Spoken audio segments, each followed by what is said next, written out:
Good evening, visitors. Welcome to the Australian War Memorial's last post ceremony.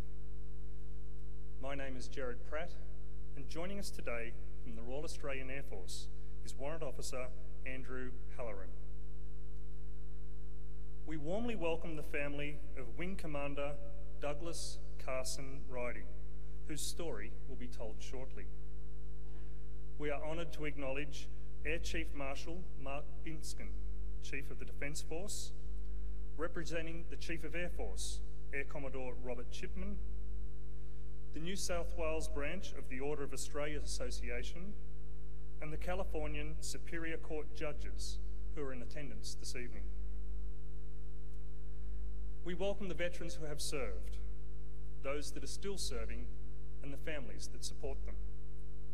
We acknowledge the members of RSL and Services Clubs Association, RSL Victoria and RSL Queensland, who are watching the broadcast of this ceremony from around Australia. During the ceremony, wreaths will be laid at the base of the Pool of Reflection by family and visitors to the memorial. I invite you all now to please stand and join in singing the National Anthem.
The Australian War Memorial was the vision of Charles Bean, Australia's First World War official historian. Bean landed with the Australian troops on Gallipoli and stayed with them at the front through to the end of the war. The idea of this national memorial and museum came to him at Pozières, France, in the depths of the bloody fighting of 1916. Bean's idea was that this would be a place where families and friends could mourn loved ones buried in faraway places.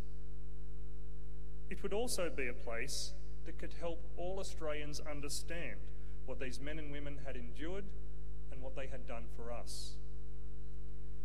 Bean's vision, to which we remain true, is best expressed as inscribed in the entrance to the memorial's galleries. Here is their spirit, in the heart of the land they loved, and here we guard the record which they themselves made. Tonight, we will read the story behind just one of those on the Roll of Honour, which lists the names of more than 102,000 men and women who have given their lives for us in war and operations for more than a century. But first, we present a lament, Flowers of the Forest. Wreaths or floral tributes will now be laid at the base of the Pool of Reflection.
Today we remember and pay tribute to Wing Commander Douglas Carson Riding.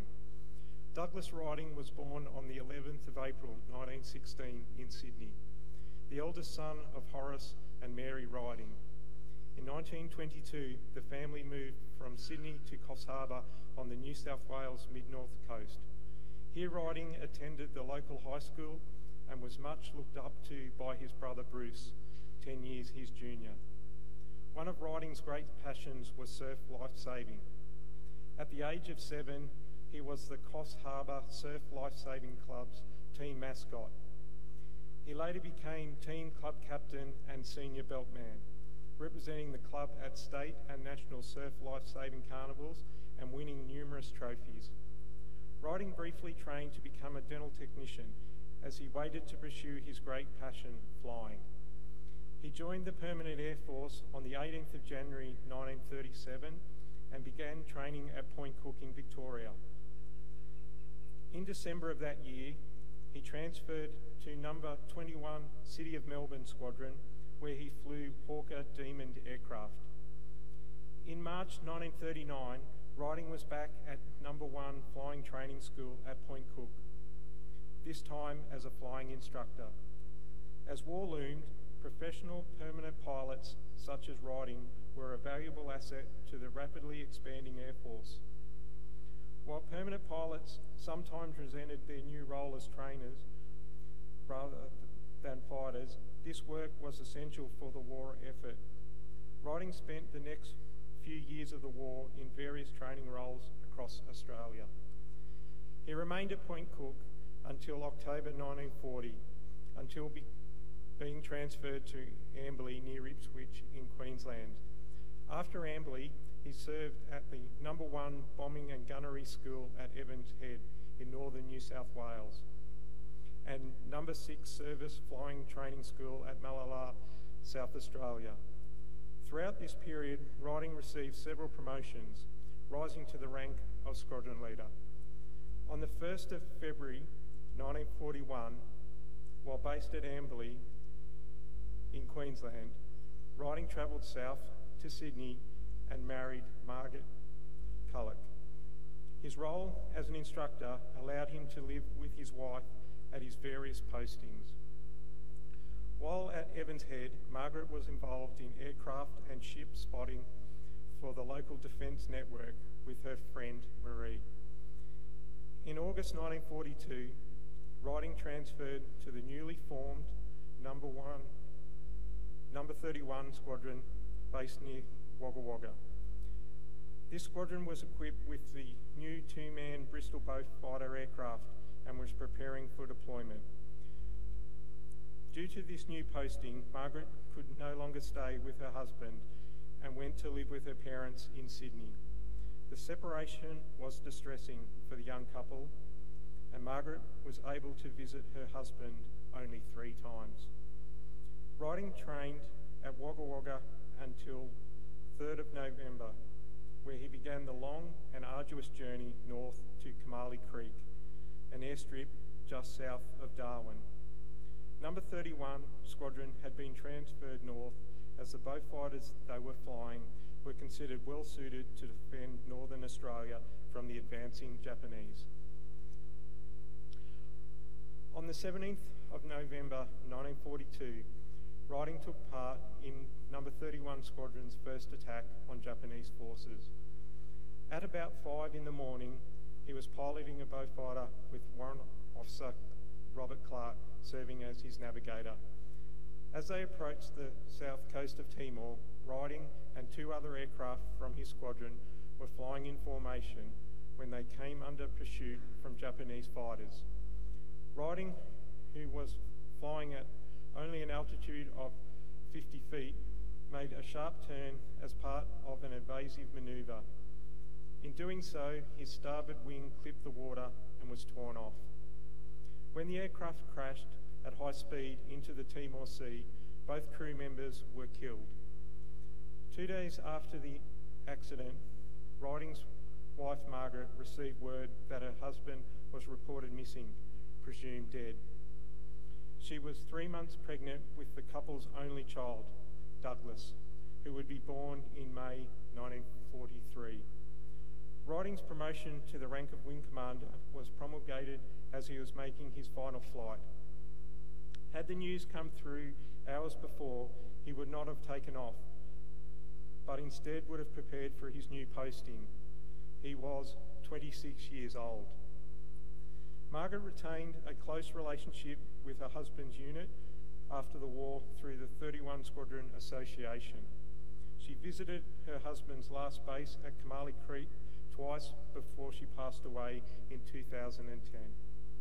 Today, Riding's name appears on the Northern Territory Memorial, which commemorates the names of Australian servicemen of the Second World War who have no known grave. His name is listed on the Roll of Honour on my left, among almost 40,000 Australians who died while serving in the Second World War. His photograph is displayed beside the pool of reflection. This is but one of the many stories of service and sacrifice told here at the Australian War Memorial. We now remember Wing Commander Douglas Carson Riding, who gave his life for us, for our freedoms, and in hope of a better world.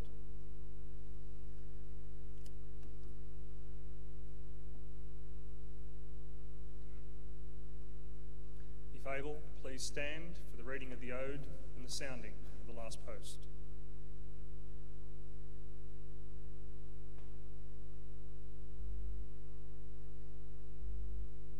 They shall grow not old, as we that are left grow old. Age shall not weary them, or the years condemn.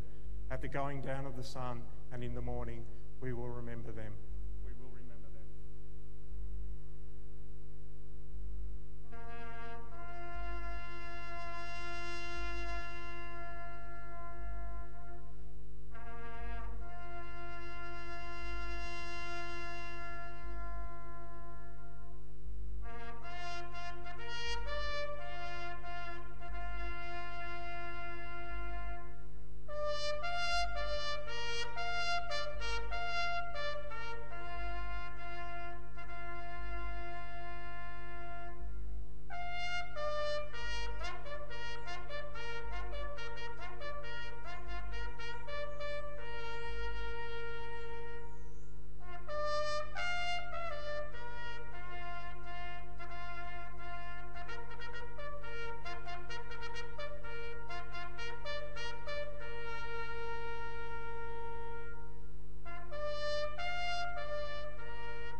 Lest we forget. Lest we forget.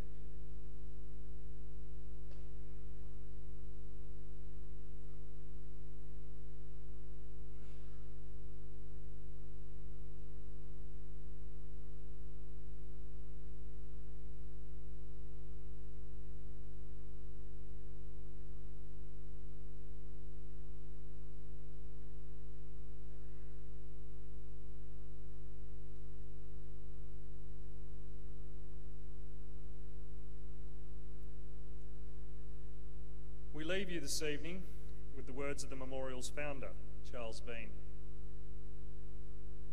Many a man lying out there at Pozières, or in the low scrub at Gallipoli, with his poor, tired senses barely working through the fever of his brain, has thought in his last moments, well, it's over.